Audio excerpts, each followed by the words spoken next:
Welcome to Marketing Demystified, the podcast that connects the dots for business leaders to drive revenue through effective marketing strategy. We chat with marketing experts on different topics that will help you ramp up your revenue. We stream live on LinkedIn, Twitter, and YouTube, and you can listen to us on your favorite podcast platforms. Marketing Demystified, the podcast, is presented to you by GrowGetter, your partner in growth marketing. And here's today's episode. Hello, everyone. Are you ready to be inspired, informed, and empowered with actionable tips to transform your marketing game? You're in the right place. Welcome to Marketing Demystified. I'm your host, Jenn Mancusi, CEO and co-founder of GrowGetter, your growth marketing partner. Everybody is talking about building a community, but what does that actually mean for a B2B business, and should you even do it? Today, Emily Cahill, a seasoned community leader from G2, Care.com, and Yelp, joins me to break down the basics of B2B community building in plain English. We're going to tackle the 5 W's: who, what, where, when, why, and bonus how, to help you figure out if a community belongs in your growth strategy. I am super excited for this episode today. Please welcome my dear friend, Emily. So glad to have you on the show today. Welcome. Thank you so much for having me. I am so thrilled to be here and chat all things community with you. Oh my gosh, me too. I have been, thinking about this, topic for a long time, not just building, but also participating in community, especially as marketing is becoming so AI focused and SEO is turning into AEO and all these things. I'm just wondering, what role community plays in marketing that maybe it just never did before. So I'm just super excited to dig into the details with you today and get to the bottom of it. Absolutely. So let's start from the beginning. Why would a company, I'm thinking B2B, given our audience, but why would any company even consider building a community? Yeah. Great question to kick things off with. Why would we do this in the first place? And I know, as we both know, and you said a minute ago, it's a big buzzword in B2B right now, but there's a reason for it. Community creates a real long-term advantage. When you give people a space to connect with your business and with professional peers and in a different way around shared challenges or goals, you're not just building relationships with your brand, you're allowing people to build relationships with each other. And I think that's really where the magic happens, where community members can come together and troubleshoot, share ideas, network. And over time, many don't just stay customers or prospects, they become advocates, not because you ask them to, but because they genuinely love being part of your community. And as you mentioned with, the rise of AI, this is about human connections, and that kind of authenticity is so critical and so powerful, especially in B2B. And I'll say, the key here is really value exchange. Members in a community, why do they show up? They keep showing up because they're getting something. They're getting knowledge, connections, recognition. And then the business wins when this is done well, because those relationships deepen loyalty, fuel advocacy, and generate the kind of insights you can't get anywhere else.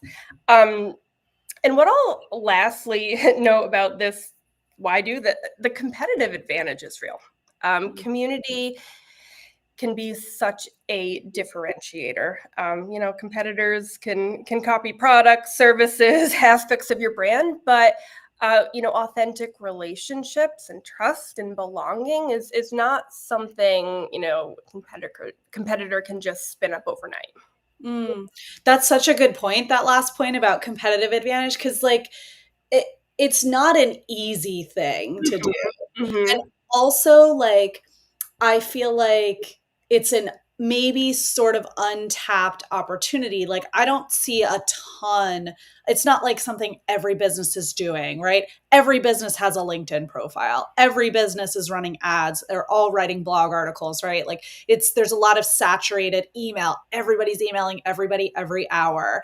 So, but community is a little bit more niche. So that competitive advantage is really, that's a real thing. Like not everybody is doing it. And so creating a space where, I love what you said, it like the value exchange. And I want to dig into like what that means a little bit more too.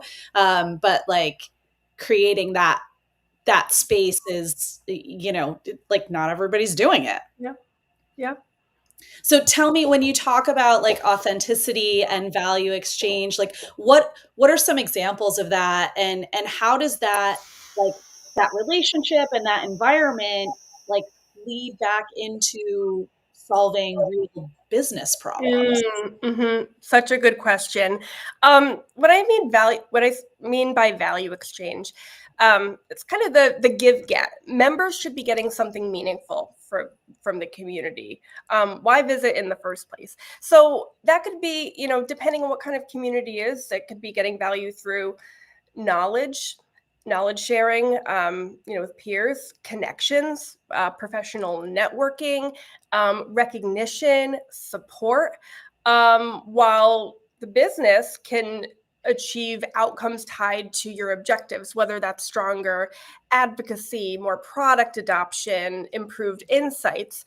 And so when I think about what real business problems a community can solve, let's talk retention. Reducing churn is always top of mind, and community can be such a powerful lever because customers stick around when they're getting ongoing value. Of course, we know that, but even more so when they feel connected to something bigger than, just a product or a service. And then I think product feedback, getting actionable insights from customers can be tricky, and community makes it easier. I love thinking about community as a real-time focus group.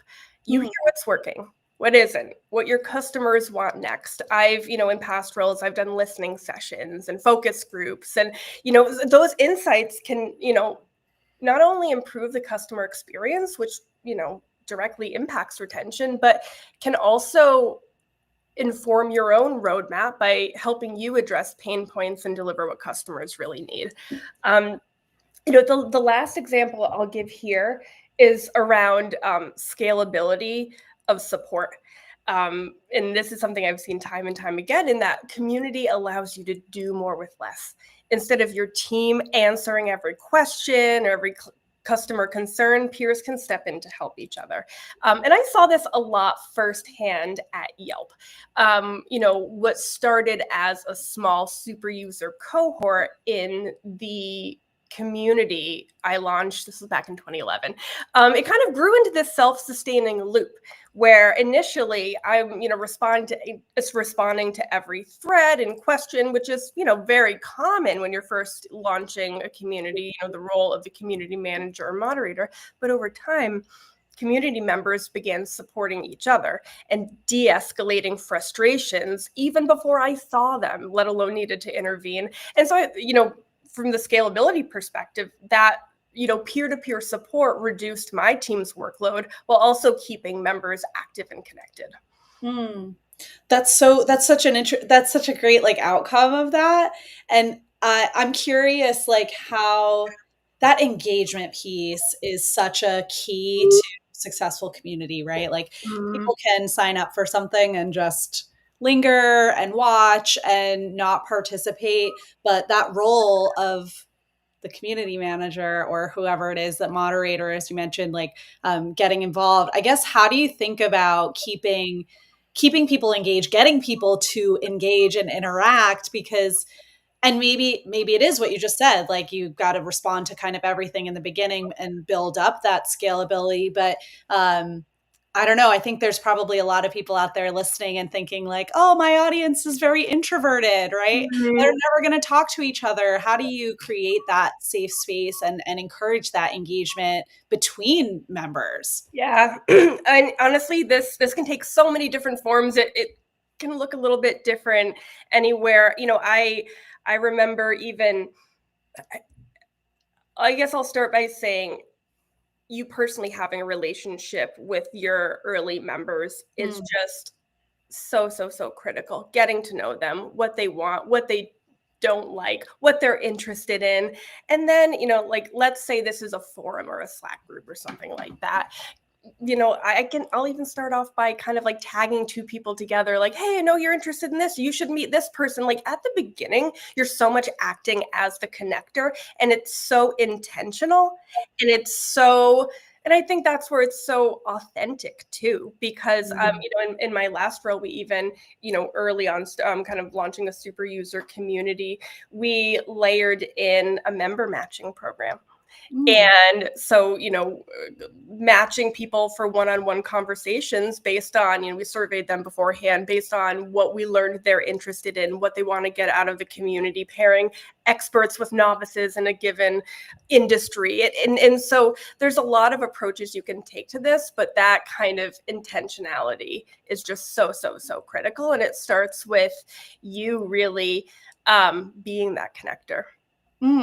That's a great idea. I love that. Like interview or survey people, like what are they trying to get out of it? You as the community manager, especially when your community is small. Like if you're super lucky, you're just going to get a million people in there right off the bat and they're all super excited to be there. But more likely you're starting with small numbers and growing and scaling from there. So when it is possible to actually have that one-on-one connection with them, that's, I love the member matching idea. I love like grouping people together, like, because I probably wouldn't like see your comments on a community and go, oh, I want to go talk to Emily, because, oh, she's probably busy or she doesn't want to talk to me. But if somebody said, hey, you guys should meet, you guys are nudge. Yeah. Yeah, that's like, it gives you permission then to like build that relationship. And that is like, as you were talking about the give get, I was thinking like, what's in it for me, right? Yeah, Why am I giving exactly. back? That's it. And it's, you've now curated a space where I'm not only learning or whatever the purpose of the original community is, but also building that network and those relationships.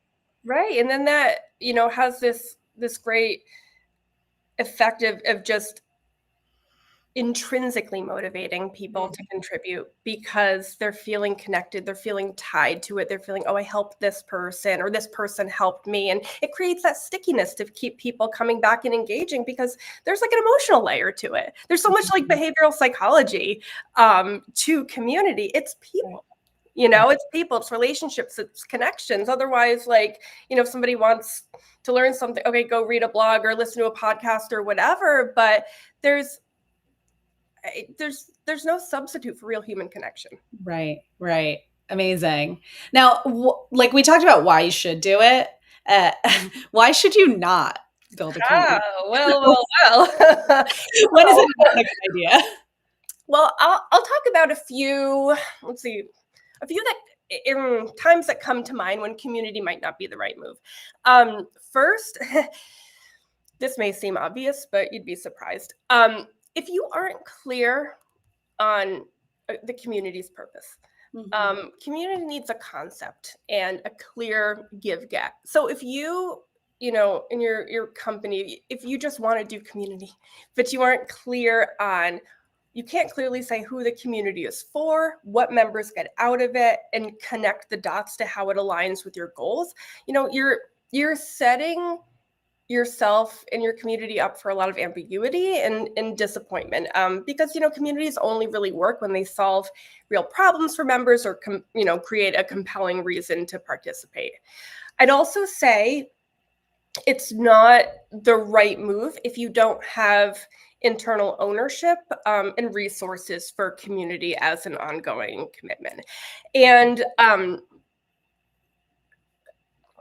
by resources, just to clarify, I don't mean like getting an expensive platform and it's not about that necessarily. And because a lot of I've seen it happen where a company will get like a very expensive platform and just kind of say, okay, the community box is checked, but it's not like an if you build it they will come kind of thing. It's not a one-time set it and forget it. It's a living ecosystem. It's about fostering connections and belonging and driving value. And so you need someone or a team accountable for strategy, engagement tactics, iteration, and whatever, cross-functional support internally to make sure that it's aligned across the organization. I think without that, just don't do it in the first place, because that's, I've definitely seen it happen where either community fizzles or it never gets off the ground.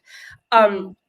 And the last note I'll say here, I don't think community is the right move if you're expecting instant ROI or like really rapid scaling, because like we said, it's human connection, and building trust, connection, and culture, especially to like a brand, a company, that takes time. So we're playing the long game here. It's very much, I found that community strategy is very much an art and a science, and there's just a lot of testing and learning to understand what resonates with your members, because not everything will. So if there's a push for growth too fast, it can really burn member trust, and that can be hard to get back.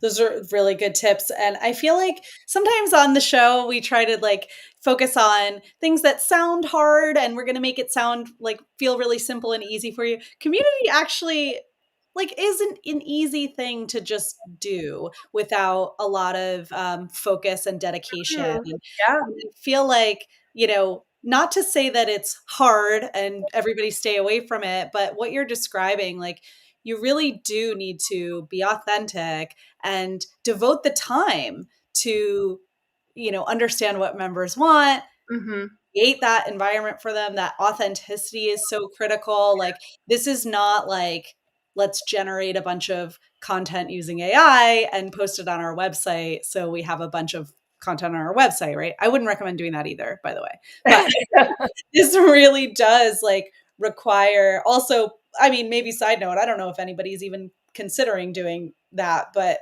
like no AI moderators probably in your community.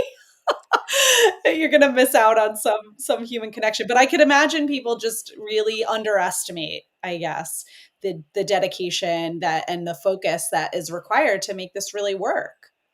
Yeah, absolutely. I mean, it's very much a commitment, and for a reason. And it's the outcomes can be incredible, and it's totally worth it. But it's it can be a lot of trial and error. It can be it's I wish it was just a box you could check once and say like, all right, did that. Now everyone will come engage, but it doesn't work that way.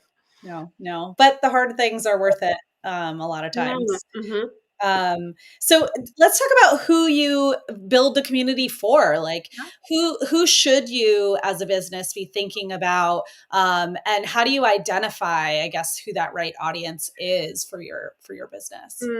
Yeah, this is a really good question. And I'd say it really depends on your business goals. Not every community can serve every audience, every persona equally well. So I think first, clarity is key.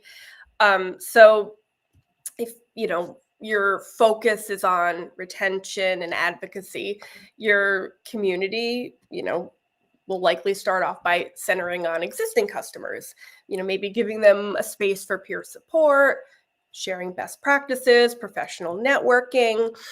If, let's say, partnerships are critical to your growth, then maybe like a partner or ambassador community can help, deepen collaboration and co-marketing opportunities.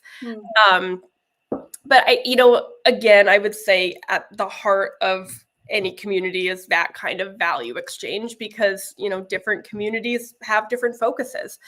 And to your question about identifying the right audience before you start, I would say start by working backwards from those business goals. So with like, okay, let's take advocacy. And you said, okay, let's, we'll assume that customers will be part of this group. Begin with your power users, people who are already excited about your product and likely to champion it. And then from there, I would validate your assumptions with some research. Bake this into your discovery phase by talking to customers, surveying them, and asking directly, what would make a community worth your time? What challenges are they trying to solve, and how do they want to engage? My last role, I was with a B2B software marketplace, and one goal was increasing user reviews. And so when we surveyed our most active reviewers, we learned that there was a desire to connect with industry experts. and not just to learn, but to build their own professional credibility. And I thought this was really interesting and makes a lot of sense. And that kind of insight led us to create a super user community that was really focused on knowledge sharing and thought leadership. And, we also featured member authored content, and that gave them recognition, which motivated them to write more reviews. And so I would say it's really kind of finding that sweet spot where community creates real value for members, and while advancing your business goals. But the working backwards can really help you pinpoint the audience that would be the best fit. Yeah. And that research, I mean, sounds like coming at it from a sort of broad discovery perspective, as opposed to like really specific feature kind of focus. Like it sounds like that opened the door for you to say, oh, this is something we didn't know. Yes, 100%. Super valuable insights. Yeah, totally. And then you can build something maybe you weren't even prepared to build, Right, or, right. I mean, can you do that? Like, let's say someone's built their community and they've got people going and they didn't do that step, right? I didn't survey the people prior to building it, or I didn't ask them, like, we've got some people in there now. How do we understand how to make it most valuable for them? Like, what would you recommend? Oh, the best part is that communities evolve. Just it's not too late. So often I've seen that the community that you have a year after launching, it's not the community you started with, because as you get to know your audience, you learn more about them, and you can shift your engagement tactics to really drive more and more value. It's such a dynamic thing. It's not static. And so if you didn't get those insights before launching, talk to your community members now. I mean, which you should be doing all along, but I would definitely say those insights are absolutely critical, even if you didn't source them pre-launch. Yeah, that's a great point. It should be changing, right? It should be evolving, because the person that creates it, or group of people, as you actually get people in there and using it, it's going to be a different experience. Yeah. So now you mentioned like what community is not. It's not about an expensive platform or kind of ticking a box, but what sort of formats, I guess, could community come in from a more like practical perspective? Yep.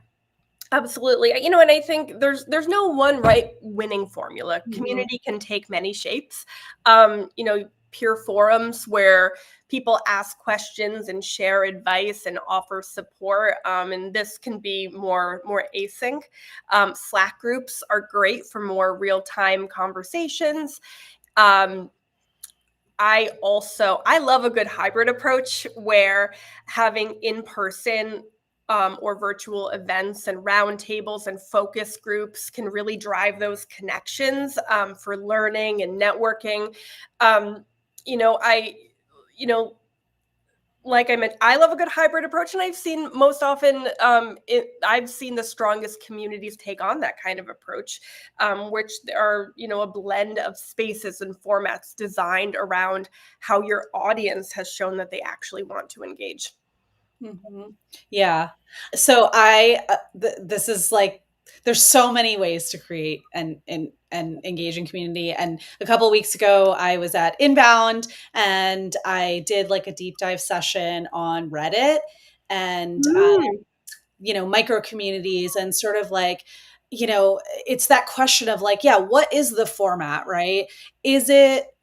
Am I building my own thing sort of from scratch that is like just wholly owned by me and recruited by me? Or am I participating authentically in a community that already exists? Like there's lots of subreddits out there. Am I creating my own community within the context of a broader community, like a subreddit, right? Like there's just so many options. And I think,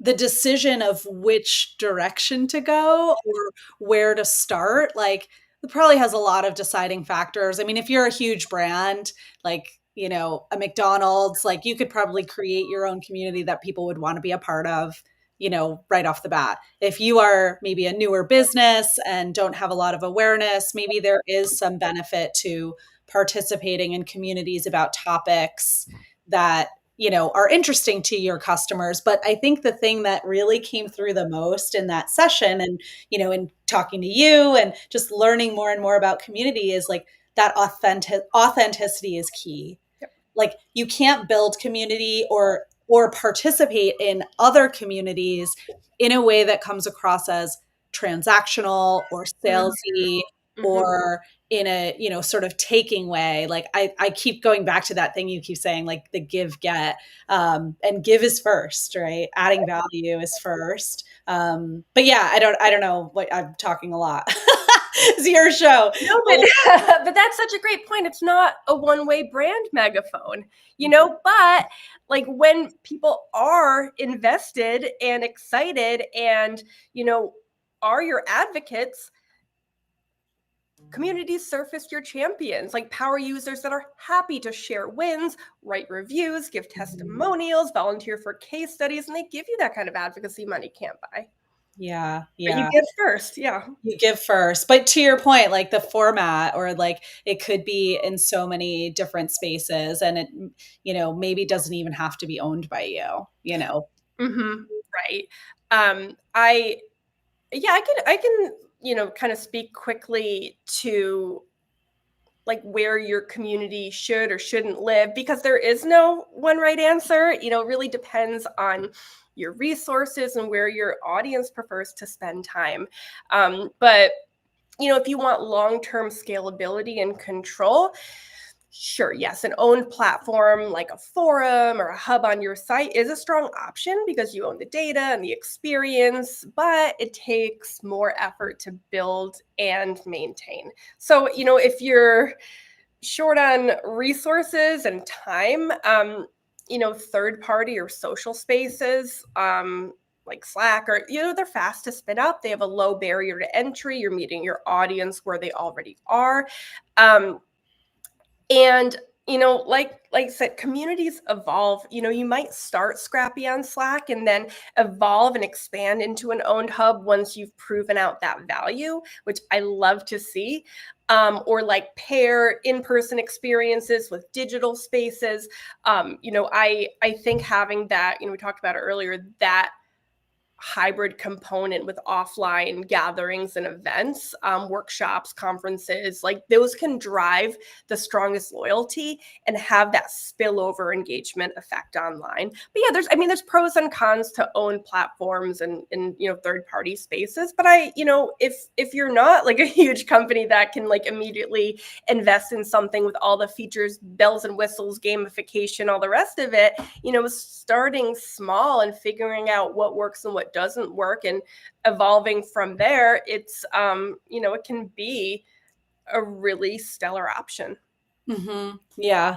And so the thing that has like got me thinking about community for like the last year or so, right? Like AI search and everybody's kind of talking about how do you get to show up on ChatGPT? How do you get blah, blah, blah. And, I was having conversations with our content director a year ago, like, well, what's the antithesis to that? Like, what is the human kind of like people want to get answers to questions from people. They want to know the robots aren't answering. Sometimes you want the robots, but sometimes you want the people. Right. And community is such a big part of that. And even like, in kind of digging in deeper and learning more about this is my rabbit hole for today's episode. Bear with me. Do it. But, learning more about like how to optimize for AI search. One thing I find really interesting is that 40% of the citations on ChatGPT are from Reddit. Yes.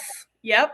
So actually, you're kind of doing double duty by saying, like, I want to not only show up when AI search is not where people are going. So I'm going to show up authentically. I'm going to add value. I'm going to participate in this give-get way. And also, by the way, it's going to benefit me on the the digital side as well. I just may show up more often in AI search. And I think like, you know, I feel like we can't have the SEO and AI evolution conversation without talking about community. Like we have to talk about these things together because it's part of that evolution in my mind of like, yeah, you can't write a blog article peppered with keywords anymore and show up on Google. You actually haven't been able to do that in a long time. And it continues to evolve. It's changing rapidly. And so when we think about the benefits of whether it's participating in or building community, like there's that human authentic value exchange. And then what are the ancillary benefits that we're not thinking about? So anyways, this is like, I think it's really important for people to be thinking about and learning about. And maybe it's not something you can invest in now, or you can just dip your toe in, like you said. I love that there's kind of there are scalable options, right? Like build a Slack community, on engagement, see what people want and where you can help. And then if it works, do more. Absolutely. And honestly, that's always what I recommend and what I've seen work well. Like if you don't know if somebody, even if you've validated everything you can through research, if you don't know that you're going to have a sustained level of engagement, start small, start simple and prove it out. Don't over engineer it. It's, especially if you have limited resources. And then once you've validated engagement, you can always add more structure or migrate to an own platform or a crawl, walk, run. I think starting with the lowest lift option and testing what resonates and then reinvesting in what works. I mean, it's, at the end of the day, also the space is just the container. What matters most is like creating those meaningful interactions, because if the value is real, people will follow you. That's such a good point. Yeah, it's just the container. I guess like when you're thinking about like what works and what you want to invest in and what you want to expand, like how do you know what sort of things are you looking for? Like how do you know if it's working, right? If he's healthy and thriving versus, oh, maybe I went too soon, right? Or maybe I like jumped in before I was ready. What are some of the things you would look for? Yeah. Great question. Let me think for a sec.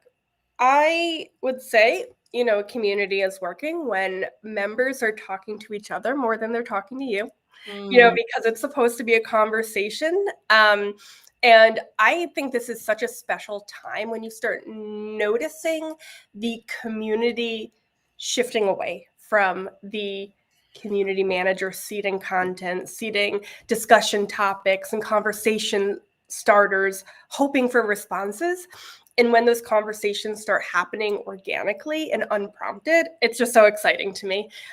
You'll know it's working when you see a level of consistency in the activity and not just big spikes when you run a campaign or a giveaway and any kind of, incentive, but this kind of ongoing participation that shows people are finding real value.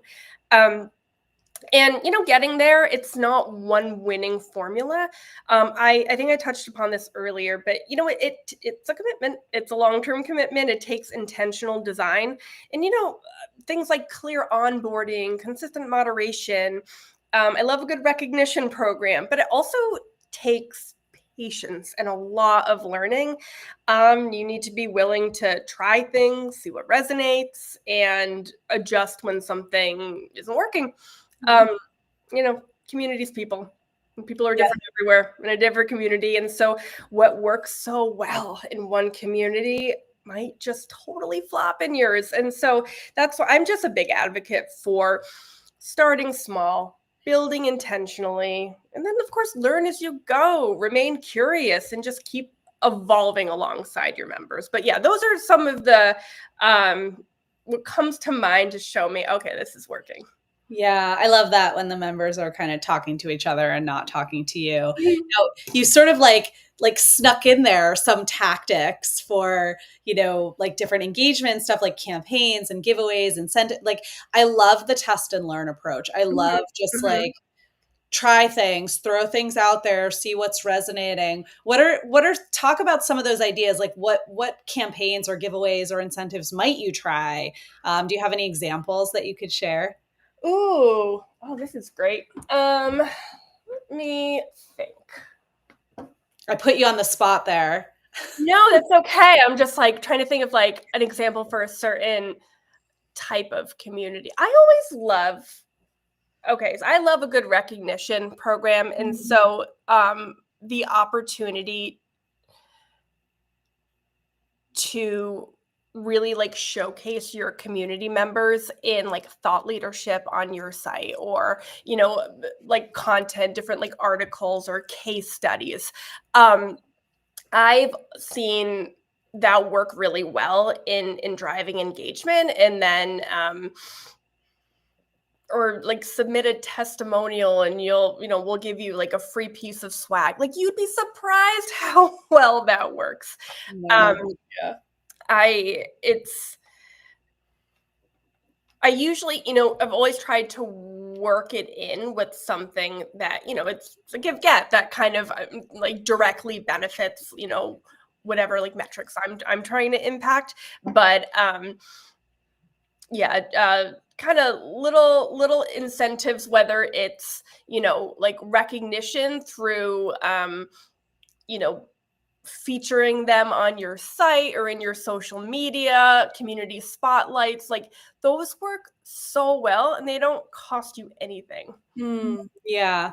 And I feel like too, like, I love what you said, like sort of highlighting like thought leadership. Cause as you started talking, I was thinking like badges and achievements. And I got to tell you, even platforms where it's not community, like, when Canva sends me some sort of little badge that I've Oh, like, yeah.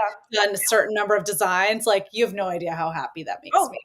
100%. Absolutely. Love a badge. It's the old surprise and delight. Surprise and delight, yeah. But what you're describing too, it kind of takes that a step further. Like, we're not just saying you logged in a bunch of times, so here's a star, but like, hey, we're recognizing that you wrote something a certain way, or you've helped other community members in a certain way. Yeah. And that feels even more powerful and more authentic and more like, I, as a community member, I'm like, oh my gosh, thanks. Like, thanks for featuring me. I worked really hard on that piece, on that article, or whatever it might be that you're recognizing. But I think that's an interesting distinction, because that was where my head first went when you were talking, was like, oh yeah, give me a gold star for logging in 5 days in a row. And don't get me wrong, I want that too. But you're talking about something even next level from that. Absolutely. There's something about like publicly recognizing your community members that just has this win-win effect of like, they're excited, other people want it, and then you and your community and your brand are doing something very authentic. It looks authentic because you have these like wonderful human faces that you're promoting. Actually, I just thought of another example. At Yelp, there was a Yelp review site, everyone knows Yelp, opportunity to be featured as review of the day. And everybody wanted that. Everybody wanted, and there was, nobody knew how it was chosen. And when somebody got review of the day, they were just showered with love from their fellow community members. And there was just this whole like warm, fuzzy effect. And then, but the person who was being featured, they felt great. The business that was getting featured, that was reviewed about, they felt great. And so, that ended up translating back to people, reviewing more and more and remaining engaged. Yeah. And that is such a great example too of the tie-in between the business impact, like you were talking about. Yeah. Because Yelp's business goal is not for community members to shower each other with love. That is the thing, right? That makes them give reviews to businesses. That's what Yelp wants, is to give get more reviews for their businesses. And like, so seeing how you're able to really closely align those things together and demonstrate there's the community ROI right there. Right. And that's the thing. It's you can't manufacture intrinsic motivation.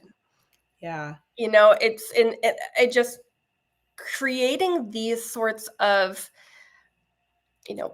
campaigns or engagement tactics that really, that's why you got to know your community members and what they want. It's so easy to give someone a gift card. It's so easy to, give stuff. It then becomes so transactional. And if that's all you're doing, I love having that peppered in, and it's kind of a, like we said before, like surprise and delight. It's people don't know to expect it. But if that's all you're doing, then you'll naturally just see spikes around when you have these campaigns or giveaway running, and maybe some dead space in between. But I don't think that's sustainable as the only tactic.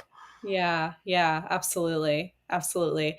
All right. Well, before we wrap up, I think we've kind of covered a lot of this stuff throughout the conversation, but I'd love to just like tie it in a bow. Like, if somebody's out there thinking they want to launch a community, what would you say are the first like 3 to 5 steps to get started, and like you said, maybe starting small?